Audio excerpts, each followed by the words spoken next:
You, John Fitzgerald Kennedy, do solemnly swear. I, John Fitzgerald Kennedy, do solemnly swear. That you will faithfully execute the office of President of the United States. That I will faithfully execute the office of President of the United States. And will, to the best of your ability. And will, to the best of my ability. Preserve, protect, and defend the Constitution of the United States. Preserve, protect, and defend the Constitution of the United States. So help you God. So help me God.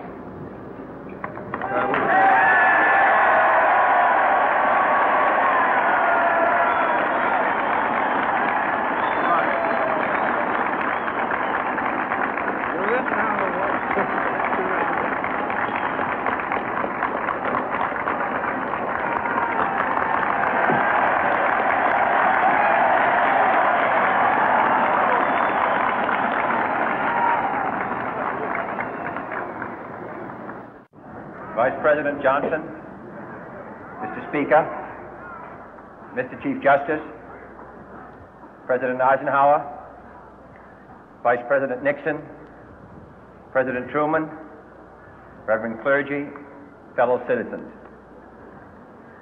We observe today not a victory of party, but a celebration of freedom, symbolizing an end as well as a beginning, signifying renewal as well as change. For I have sworn before you and Almighty God the same solemn oath our forebears prescribed nearly a century and 3/4 ago. The world is very different now, for man holds in his mortal hands the power to abolish all forms of human poverty and all forms of human life. And yet the same revolutionary beliefs for which our forebears fought are still at issue around the globe. The belief that the rights of man come not from the generosity of the state, but from the hand of God. We dare not forget today that we are the heirs of that first revolution. Let the word go forth from this time and place to friend and foe alike that the torch has been passed to a new generation of Americans born in this century, tempered by war, disciplined by a hard and bitter peace, proud of our ancient heritage, and unwilling to witness or permit the slow undoing of those human rights to which this nation has always been committed and to which we are committed today at home and around the world.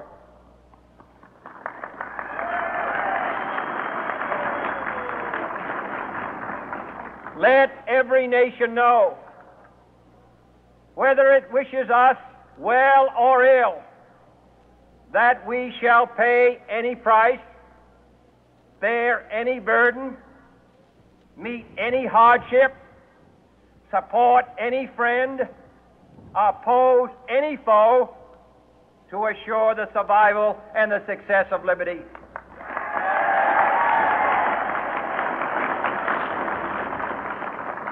This much we pledge and more. To those old allies whose cultural and spiritual origins we share, we pledge the loyalty of faithful friends. United, there is little we cannot do in a host of cooperative ventures. Divided, there is little we can do, for we dare not meet a powerful challenge at odds and split asunder.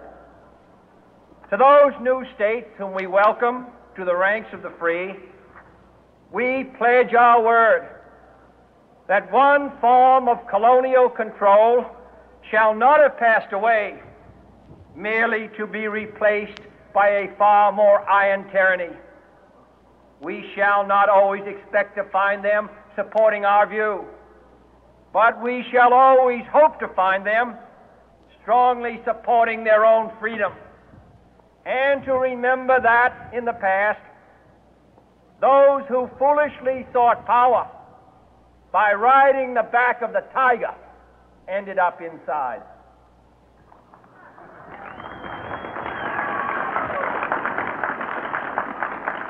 To those people in the huts and villages of half the globe struggling to break the bonds of mass misery, we pledge our best efforts to help them help themselves for whatever period is required, not because the communists may be doing it, not because we seek their votes, but because it is right.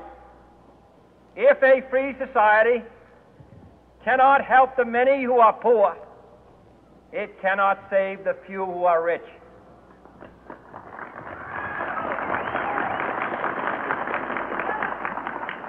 To our sister republics south of our border, we offer a special pledge to convert our good words into good deeds in a new alliance for progress.